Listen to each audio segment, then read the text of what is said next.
All right.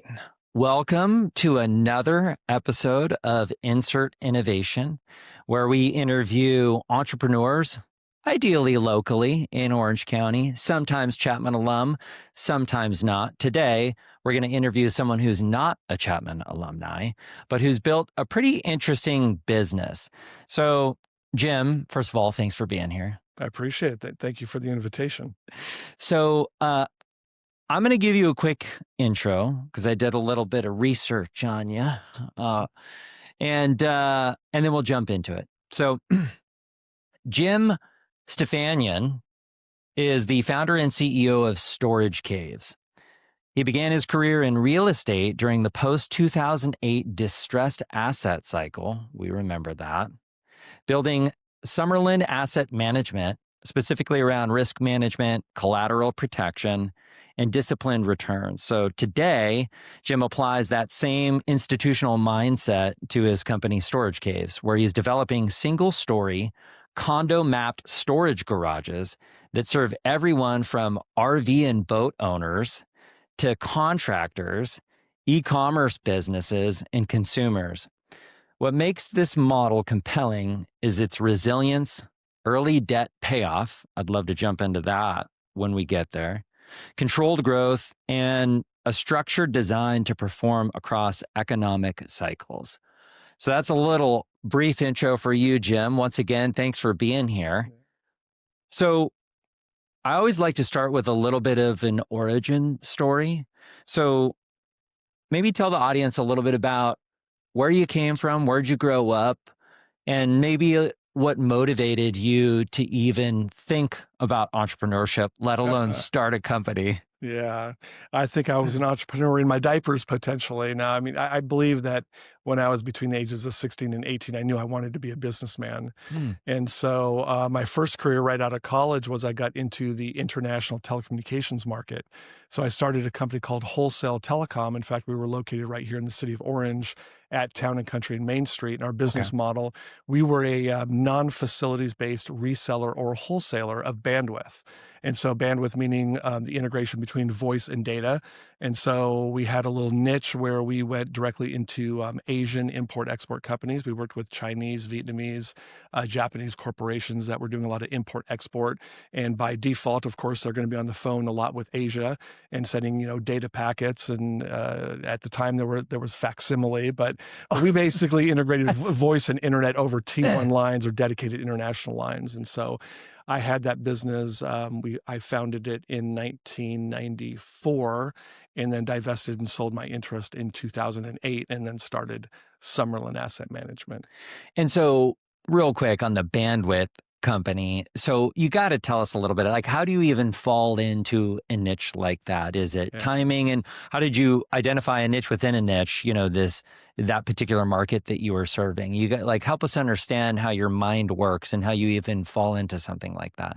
Yeah, I think most business owners start as employees, and that's the way I started. Okay. I was right out of college. I was 23 years old, and I was working for a company called American National Telecommunications. And as a sales rep for them, I was doing quite well. And then the opportunity came to me to start my own agency, similar to maybe the insurance industry, where you become an agent of a parent company. Yeah. And then the next step above that would be to actually start your own public utility company. So we had to register with the California Public Utilities Commission.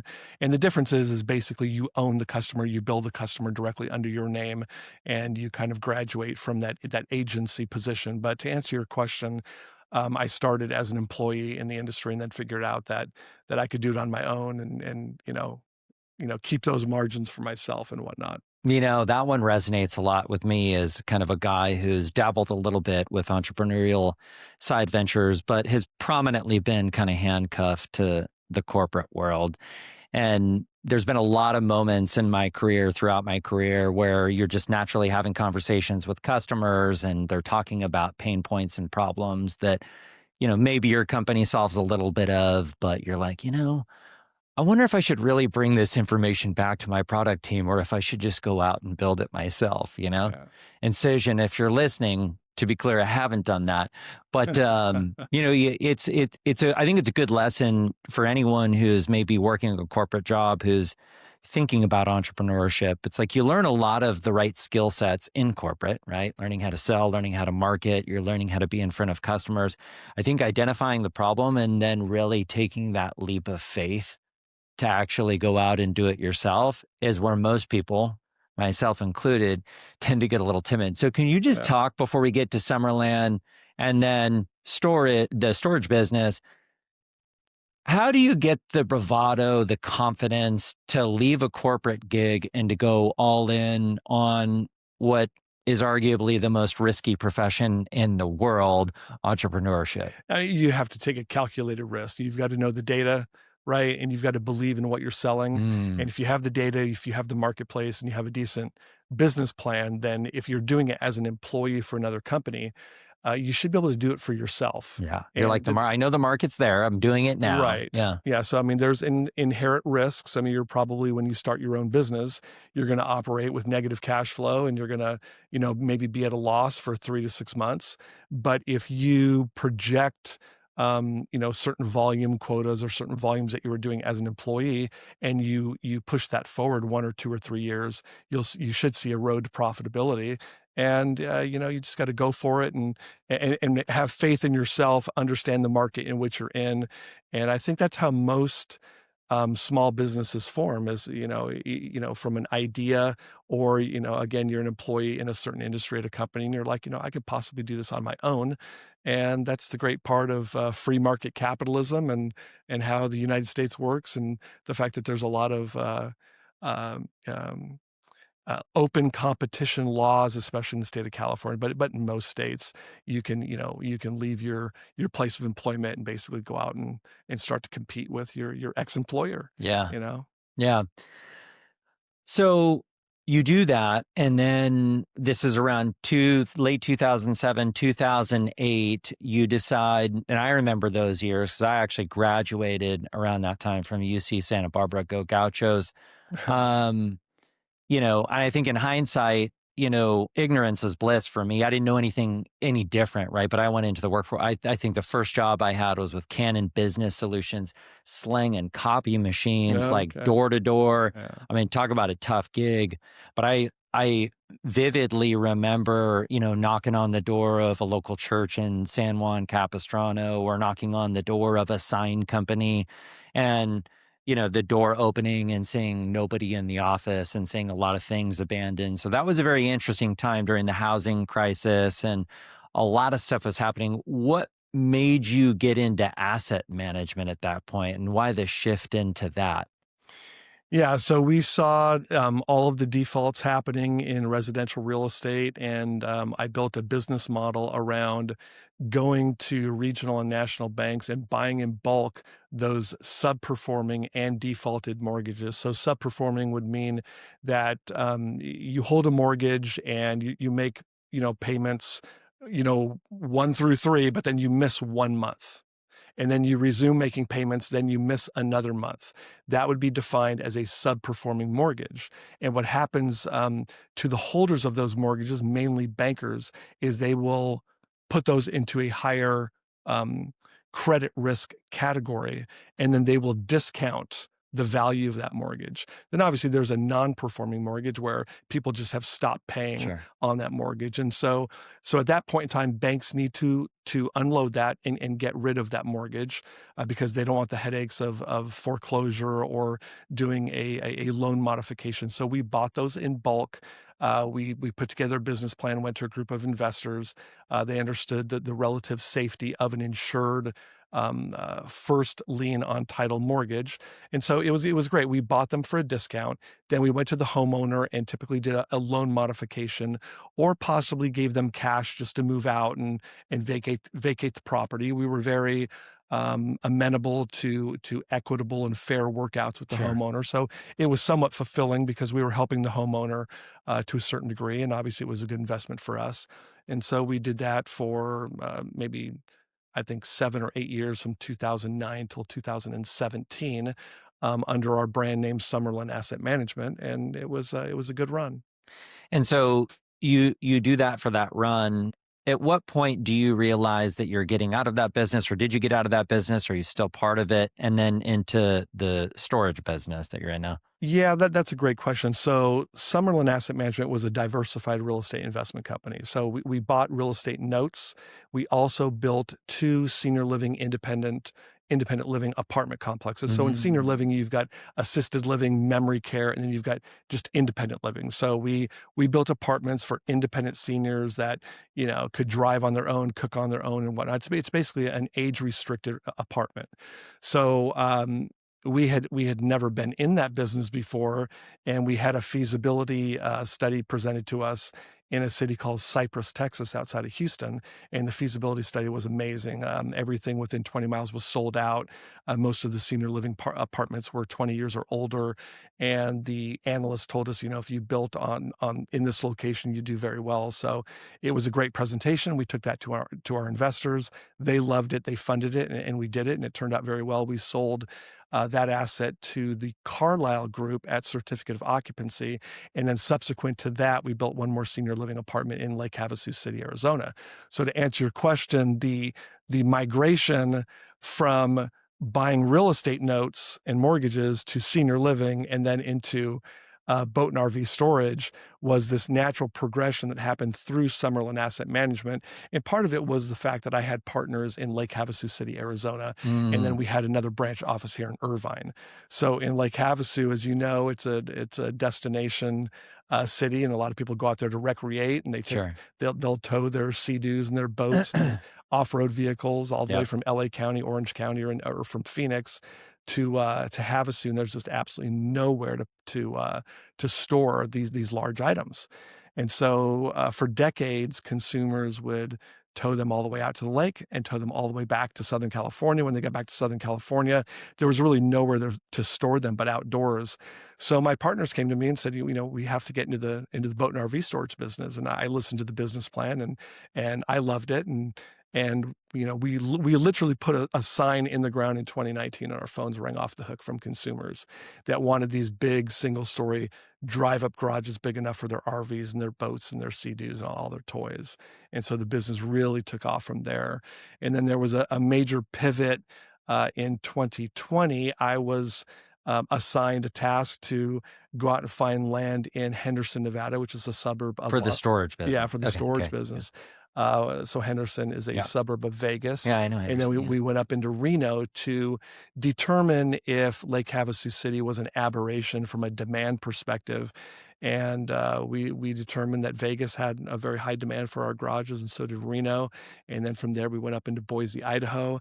And so I call it the aha moment in the business model, is really where we started getting a lot of car enthusiasts and people that own extra cars. So hypercars, exotic cars, off-road cars, classic cars became 24 to 25% of all of our occupants. We're like, wow, this isn't necessarily all about boat and RV storage anymore. And so the company really started growing vertically. And we had 6 partners, which is a lot. And our partners wanted us to move from Orange County to Lake Havasu City, Arizona. And at the time, I had my kids were locally right here down the street at Orange Lutheran High School. Oh, yeah. And there was no way we were going to move to Lake Havasu. So that partnership divested in 2022. And then we started Storage Caves and took that business model and took it to the southeastern United States. And so Storage Caves today is right here in Orange, a few miles from Chapman University, which is where we're at now. And the company's experiencing some great growth, and we're really excited about not only what's happening today, but what the future holds for us. So I love that. And I want to get into Storage Caves, the business model, kind of what you just told me about, how you took that as a learning opportunity, started this business.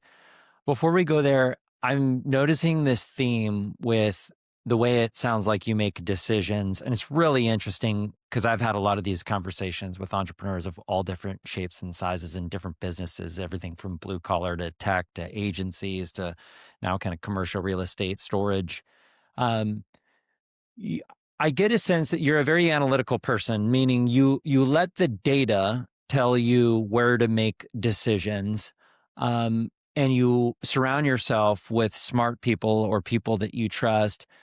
A big part of our audience base are either very early stage entrepreneurs, entrepreneurs that have just started or are maybe in the 5 to 10 million range, right? Mm.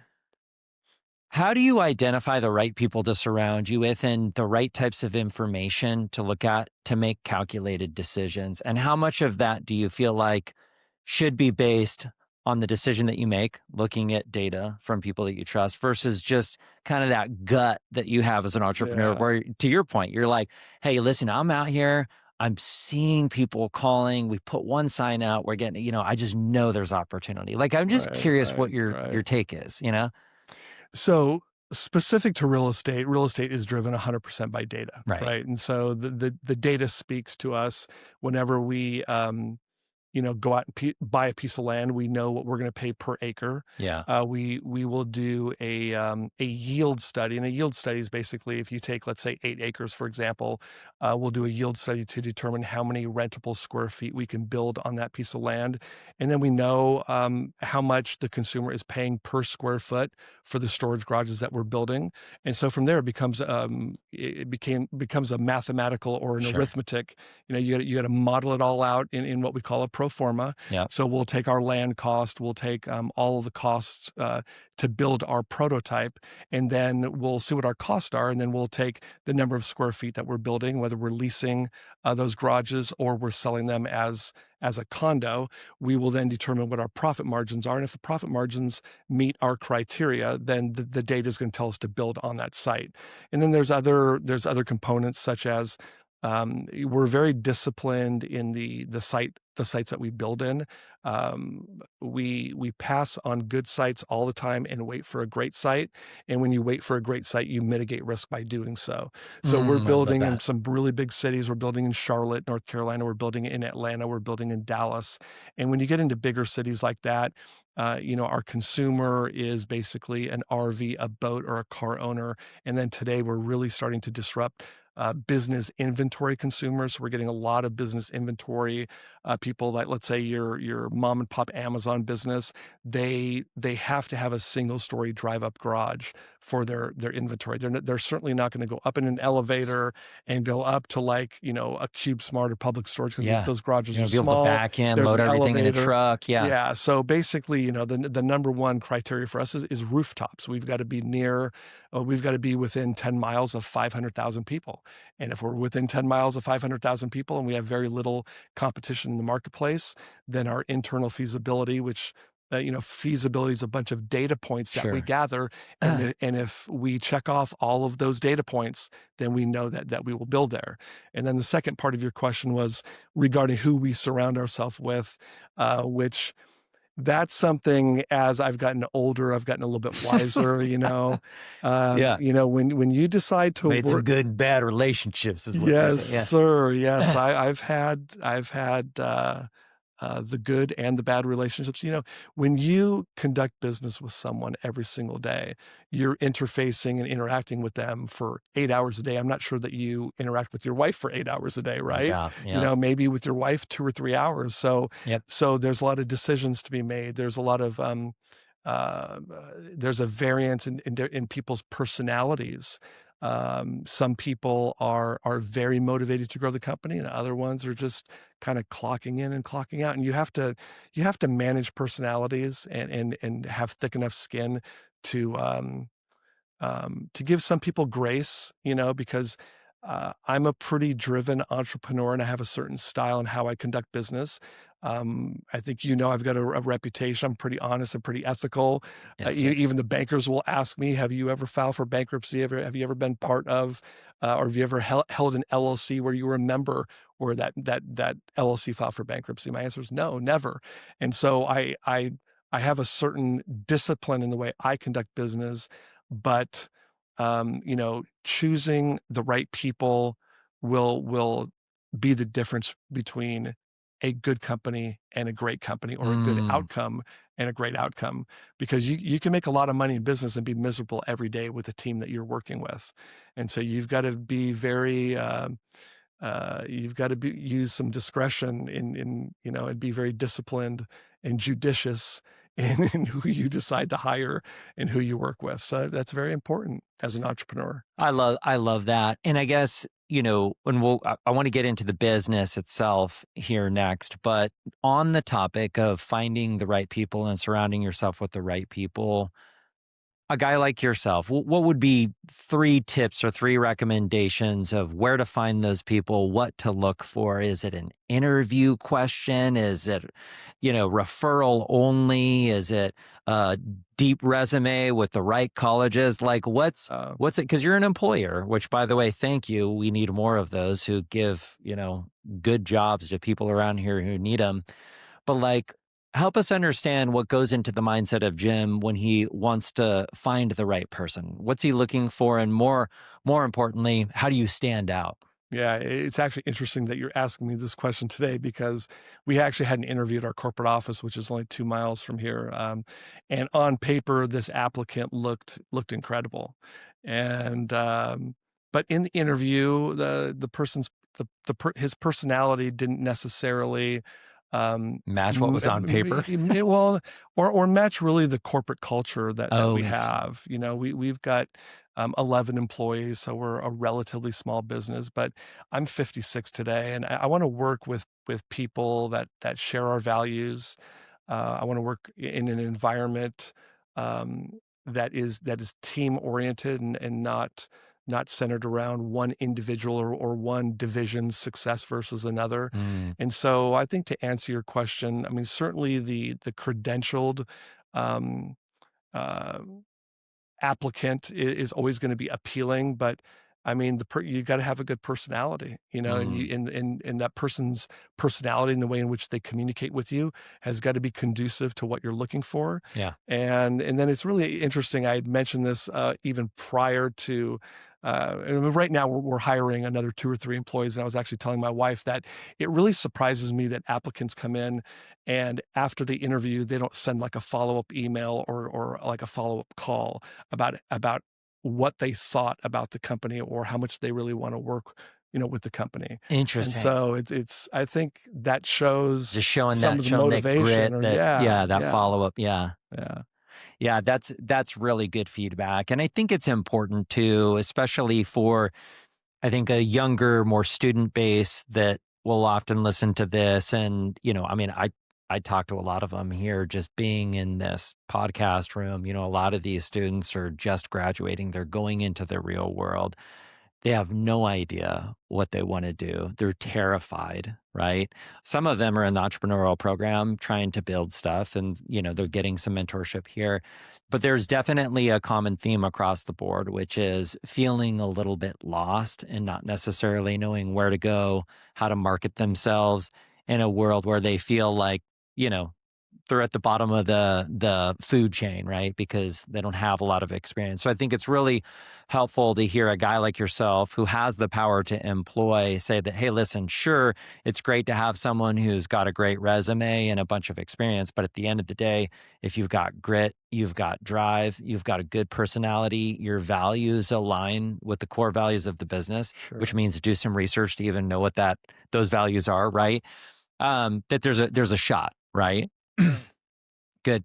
Well, let's jump into the business a little bit. Okay, so storage caves, you talked a little bit about kind of the target market, the people who are, I didn't even realize you sell these things. I just thought you leased them. So can you talk a little bit about, I think, the business model, but also help us understand the key differentiator here? Because there's a lot of storage opportunity out there, right? If I want to go store something, or maybe that's a falsehood, maybe there isn't, but like, why is your stuff different than just like one of those big standard storage places that I feel like I drive by all the time? Yeah. So Storage Caves is a ground up developer of premium storage garages. And so these storage garages are single story drive up garages big enough to fit an RV, a boat, a car, obviously large items.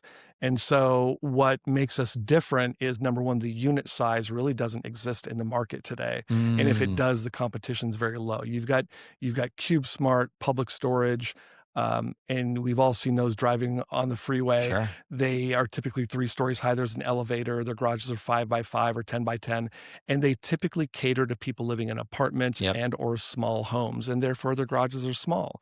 And so after COVID, everyone's world got bigger. I mean, the amount of wealth that's been accumulated in the United States in the last 10 years, it's been a good 10, 15-year run in our country. And so people have bought extra cars. They're buying bigger boats, bigger RVs, canoes, kayaks. And then COVID hit and people went outdoor to recreate and they bought even more of these items. Yep. And so, pursuant to what I said earlier, we thought this was about boat and RV and car storage. And now what has happened is all of these small businesses that are really, I think the small businesses are causing the death of brick and mortar retail sales, as we've all heard about. Well, the people that are eating into that brick and mortar traditional retail sale are just John and Jane Doe, the small business owner from Sure. home that wants Yeah. to import patio furniture or import, like under-counter refrigerators or Yeah. cowboy boots or whatever they decide to sell. And so when they bring in their first inventory, it might be the size of maybe this room that we're talking in today, maybe a 10 by 10 room. Sure. So assume that business has a moderate amount of growth. They have to have a single story garage to store that inventory. So our garages almost now become a personal warehouse for people. So what is driving hyper growth of our company is the fact that when we underwrote the merits of our business model, we thought that the consumer was RV, boat, car. Now it's driving crazy growth are electricians, plumbers, HVAC companies, and all these small businesses that want to store expensive items in a fully, gated, camera secure facility. On top of that, a closed, locked garage. You can talk about e-bikes, motorcycles. I mean, the list goes on and on. Think about anything that's expensive that CubeSmart or Public Storage can't store. We store. But I will tell you that our unit sizes, the small ones, are about 800 square feet, and our bigger ones are about 1,500 square feet. So 1,500 square feet would be like a 30-foot wide by 50-foot deep garage. Okay. That's pretty big. To give perspective, Yeah. you probably fit 2 Class A RVs in a garage like that, Sure. or 1 RV and 2 cars. But at the end of the day, we've got people that'll store an RV and then just a bunch of traditional storage or their business inventory, or whatnot. And so you asked what differentiates us from other traditional self-storage. One, the size. Two, the unique aspect is we create a condo map, which is very unique. Condoed storage has only been in the United States maybe 4 years, so it's in its infancy. And can you just explain what that actually means? Because I Yeah. saw a couple pictures and I was like, this thing looks so cool. Yeah. So, I mean, condoed storage basically means that we're creating a condo map, and we're giving every garage its own APN. And so what that does is it allows the consumer to buy their garage or lease their garage. So consumers love that option to be able to come in and buy a long-term real estate asset, right?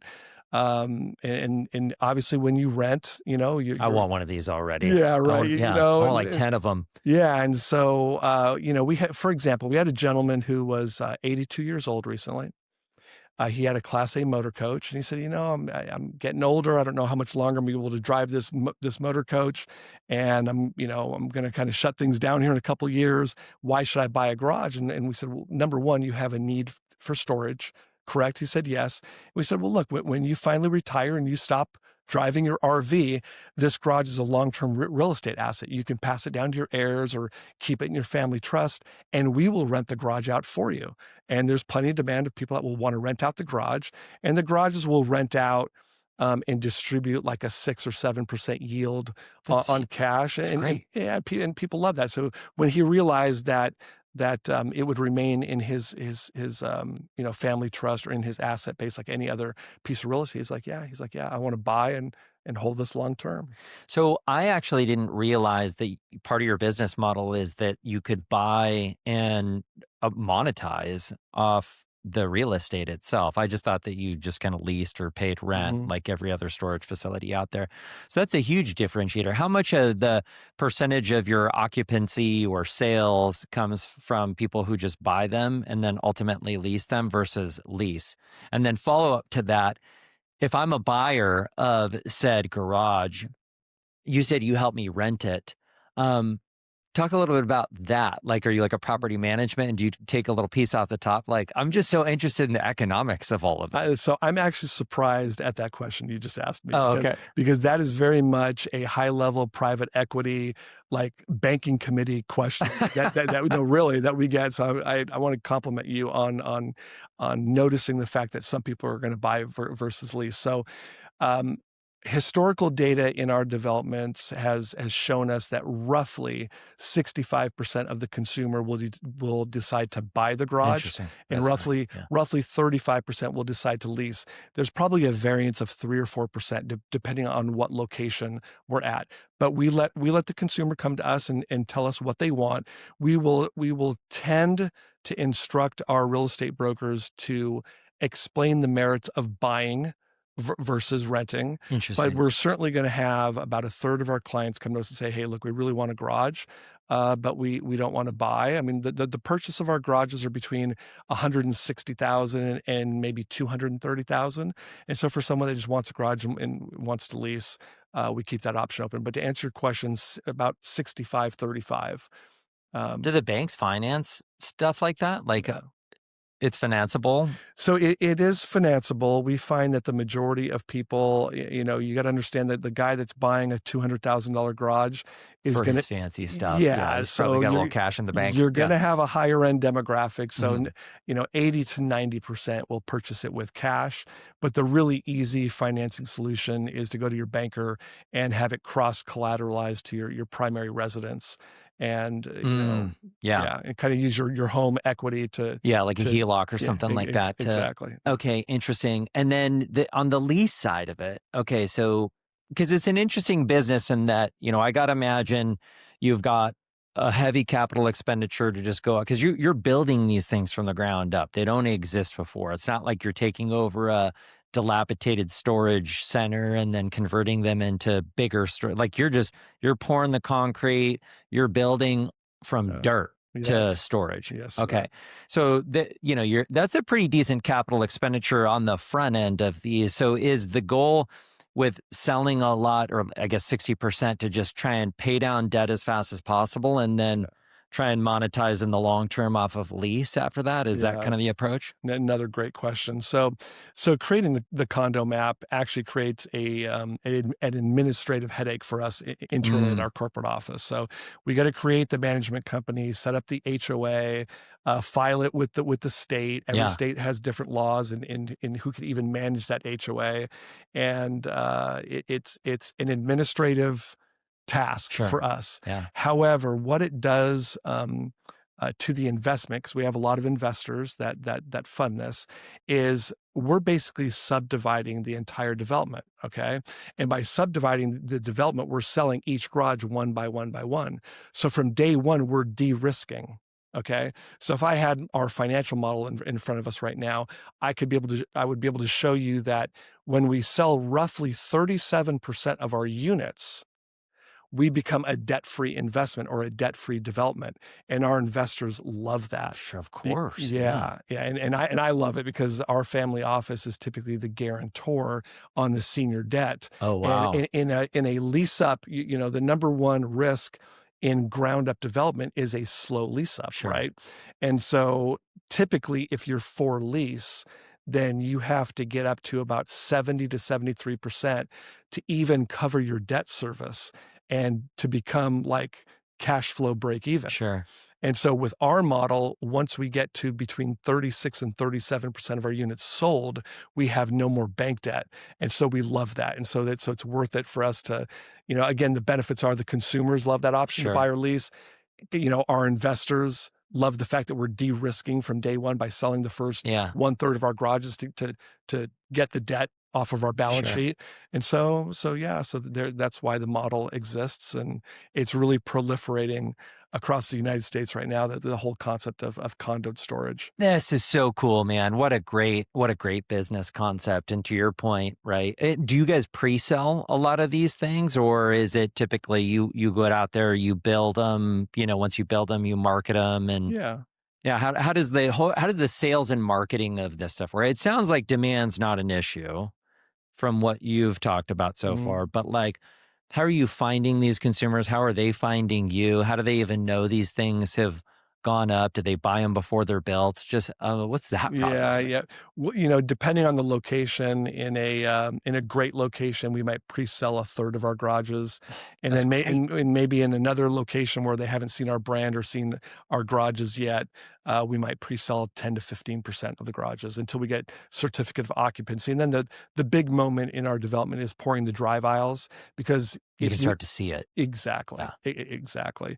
So we recently had a big development in Georgia, in Atlanta, and oh my gosh, I never knew that the average annual precipitation in Atlanta, Georgia is 49 inches a year. It's equivalent to Seattle. We've had a lot of rain out there in the year 2025, and every time we tried to pour our concrete, it would rain. Yeah. And so we've had some rain delays. But to answer your question, yeah, once the drive aisles are poured, that people can drive up to the garages and see them and touch them and feel them.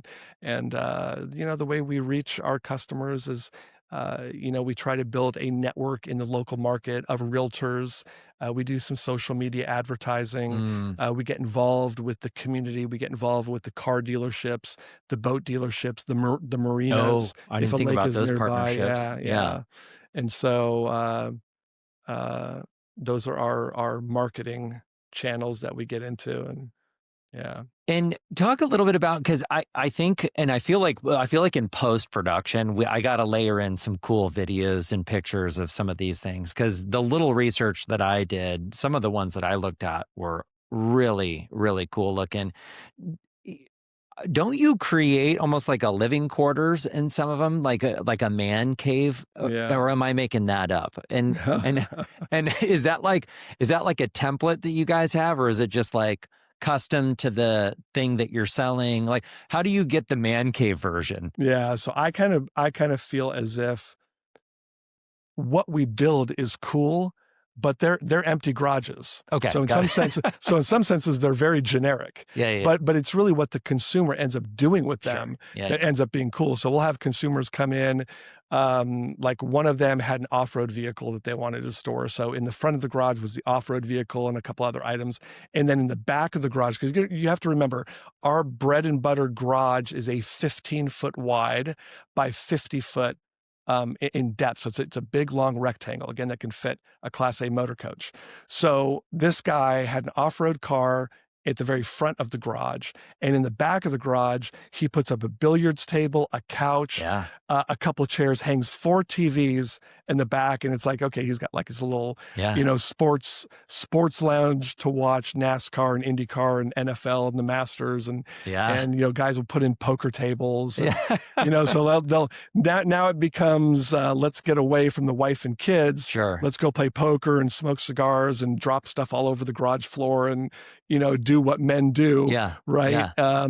So to answer your question, I think we have a marketing phrase called customize your cave.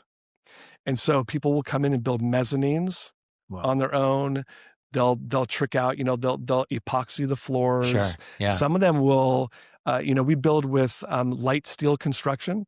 And so the insides, when we finish them and deliver them, they're very generic. Some people will put up drywall, paint the drywall, Sure. hang, their university flags and their NFL flags, and they start to customize it like any one of your personal garages that you would have. Oh my gosh. You know what you need? You need your own show. You need like a real estate show where you go around and it's like, remember MTV Cribs? You need Yeah, that. cribs. You Yeah. need that for a storage case where Yeah. like you get like some good production quality going around. You turn it into kind of a social, viral thing where, you get some really, pick your 10 best conversions of these things and turn it into like a fun little show. We're going to call that show Man Cave Mondays. Yeah, exactly. Because we thought about that internally about a little promotion. We do it every Monday. And that was the phrase that we came up with. I hope no one's going to take our trademarked phrases that I'm Yeah, I don't know if enough people watch this thing for that to happen, but take it and run with it. Well, that's really interesting. So, let's talk about what's next for the company. So you're scaling what are some of the challenges that you're facing right now? I'd imagine in a business like this, is it lack of capital? Is it that you can't develop fast enough? And maybe touch on how long it takes to build one of these things to begin with, because that's obviously a key component of any real estate development, right? Is how fast can you build and get it occupied or sold, to your point. So you always ask 2 or 3 questions in one. Right? Slow down, Joe. Yeah, No. I can handle it. Okay, so the number one challenge for us is access to capital, because capital is always going to drive growth, and we have raised $35 million in cash to date, and we've borrowed about $50 million against that. And so we've got about 7 developments that are coming out of the ground in 2026. Okay. We have a couple key markets that I'm going to keep confidential right now that we really want to get into.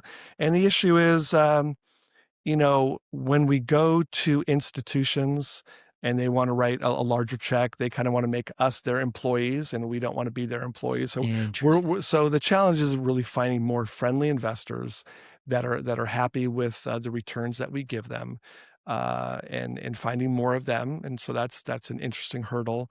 And then the second part of your question, which I thought I would remember, and now I think I have forgotten. So you asked something after that, the challenge, and then. Yeah, well, I don't even remember at this point.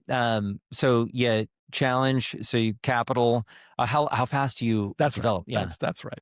Okay, so pre-development is typically about 4 months, and in pre-development, we are going to work to get all of our entitlements, make sure that we pass all the prerequisites from the city.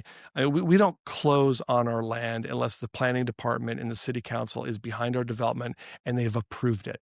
So that's one hurdle we have to get over. But then from there, they've got to approve our structural and our facades and there's buffers and setbacks and different things that some cities will demand from us. So we will be in pre-development for about 4 months, and then the actual construction is between 8 and 12 months. It's more expedited than building apartments or hotels or just about any other class. Yeah, we're not finishing off kitchens and faucets and fixtures and all that. And so in totality, it's probably 16 months from beginning to end to build our prototype. And are these things built in a way where you've got essentially everything that you need for all of the amenities that you would like, the water, the gas, the electricity, I mean, I guess what I'm trying to think is if I get one of these things, I turn it into a man cave, right? Could I like Airbnb that thing as like a real estate asset? Like I'm just, my brain is still hurting from, I didn't realize it was such like a real estate asset play as much as it was just where you store your stuff in a cool, different environment.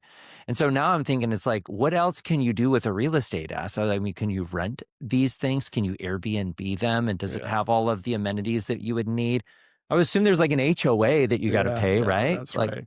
Yeah. So the asset is typically zoned light industrial or commercial. So the number one thing is you're not supposed to sleep in the garage and kind of make it your home. You're not squatters. We don't allow people to store hazardous materials as a no-no. Oh, sure. So you can't store gasoline or oil or some guy did want to store some lacquer, and we determined that was hazardous. We never want something to go wrong in one garage that burns down an entire building. So our CC&Rs are pretty strict in what you can store. I do want to delineate between some of these uber luxury garages that have bathrooms and showers inside the garage and or air conditioning.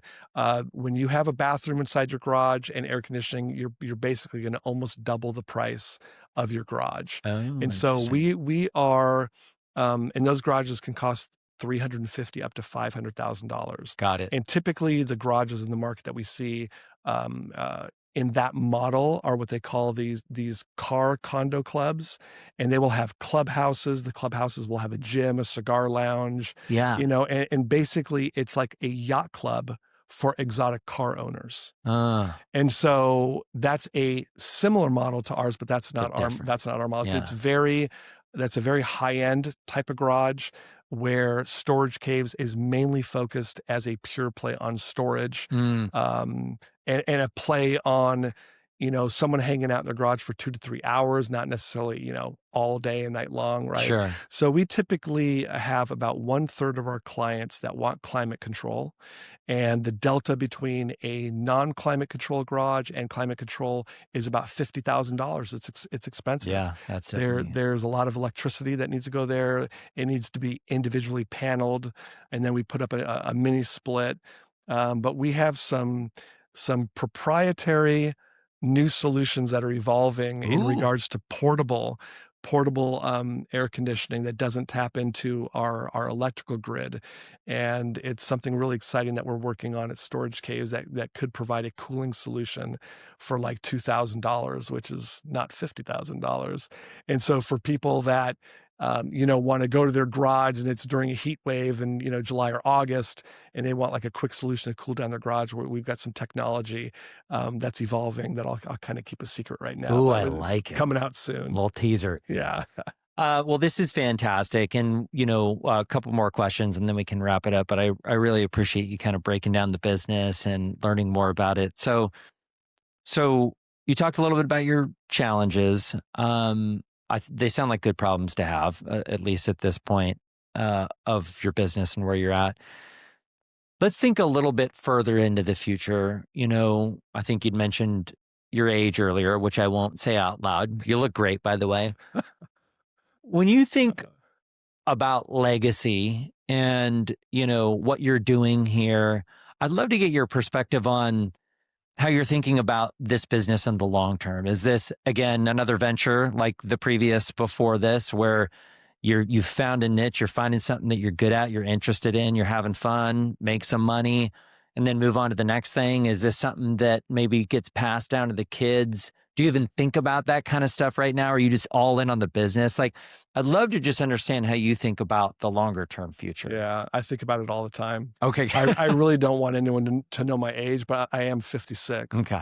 Oops. So no, I think about it all the time. I've got a 25-year-old son that just got married in August. I have a 23-year-old daughter, and she's also married to a great guy named Jared. And my son married a beautiful young lady named Brooklyn. Brooklyn actually works at Storage Caves. Shout out to Brooklyn. Shout out to Brooklyn. But no, I have to admit, in my 20s and my 30s, when you're younger, I was trying to provide for my family. So it was go to try to, when my wife and I got married in 1992, we had nothing, literally nothing. So I was really motivated to build a future for myself and ultimately for my young family. And now today, to be honest with you, I'm kind of tired. I've been working. I've been in the fast lane for like, the man's run down, ladies and gentlemen. For 32 years, and it's an issue because, honestly, it's taken a toll on me from a health perspective. But I will tell you, this is the biggest opportunity I have ever had in business. I wish it would have come to me when I was younger, but be careful what you wish for. I'm still, I've got an attitude of gratitude, and I'm very thankful. But to answer your question, I kind of realized that it's going to be passed down to my kids, and thank goodness they are very strong Christians. Their values are very sound, and they align with my wife and I's values, and so. I'm going to kind of like, I used to try to control my destiny and control how good things got on my own timeline. And my faith has brought me to a point where I'm kind of giving it to God and letting him dictate the outcome and in what time he thinks it's appropriate. I've kind of let go of trying to control that, because I have found that in the past, and this is great, we're here at Chapman University, and I think that a lot of younger entrepreneurs will get out there and just want to be really successful in 2 years or 3 years, or set their quarterly goals or annual goals. There's nothing wrong with doing that, but sometimes, and I would admit that when I was younger, I was hyper-focused on that, hitting my quotas or hitting my goals. And if it didn't happen, I would get stressed out about it. And I realized that stress took a toll on me. And so now I have an executive coach, and I've read a lot of leadership books. I've read a lot of books about owning a business. And where I find peace at my age is doing the best that I can do on any given day or week, for that matter, or year, and then kind of just letting the chips fall where they may, and kind of giving control to a higher power and saying, tell me where you want this to go. And so I kind of find some peace in that at an older age. Yeah. Well, that's powerful. And I really appreciate you articulating that to me just now. I guess maybe to end an amazing conversation here, best piece of advice that you could give, not to necessarily say a young entrepreneur, but really anyone who's maybe at the precipice of, leaving that job and starting their own thing, or just graduating, their MBA program here at Chapman University. They've got an idea, they've got the drive, they've got the motivation. Best piece of advice to the soon-to-be entrepreneur. So we're here in the United States, right? The best country on planet Earth, and I love this country. It's been very good to me. There is so much opportunity in the United States, right? And you pick your industry, whether it's real estate or the automobile industry or the software industry. You can even go into franchising, right? Look at the industry and realize that if you got a small piece of that pie, you're going to do very, very well. Quick example, my son is going into financial planning, and he's in Orange County. And I told him, I said, son, if you hit 50% of your goal over the next 6 or 7 years, you're going to do very well. So as that relates, and I think financial planning is entrepreneurial. Sure, absolutely. But if you're going to start a business and get into an industry and you're going to start to compete, know your competition, understand your competition, learn what they're doing that you like, and go ahead and duplicate that, and look at, dude, I love that. And look at what they're doing that you don't like, and keep that out of your business.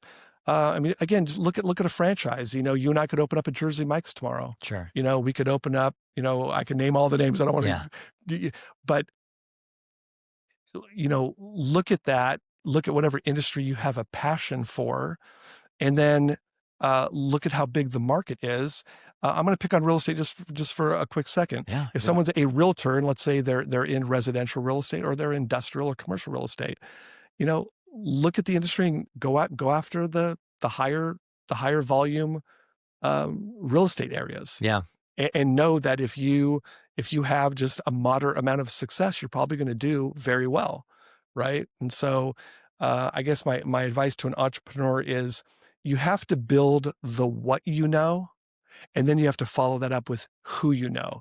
Because if you know a lot, but you don't know the people necessary to build your business, you're not going to be successful.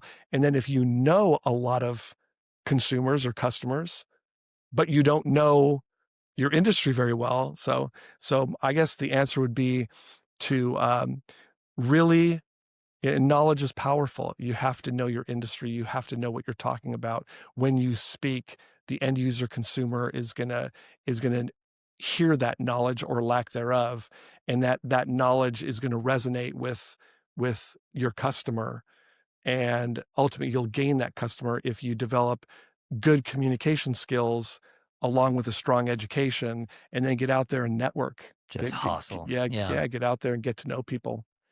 Well, Jim, I couldn't thank you enough for joining us again at the Insert Innovation podcast here at the Chapman Leatherby Center. So thanks again. I love what you're doing with storage caves, and I'm even more excited to see where you go with it. So again, thanks for joining us and looking forward to seeing where you go next. Thank you. Thank you. Cheers. Cheers.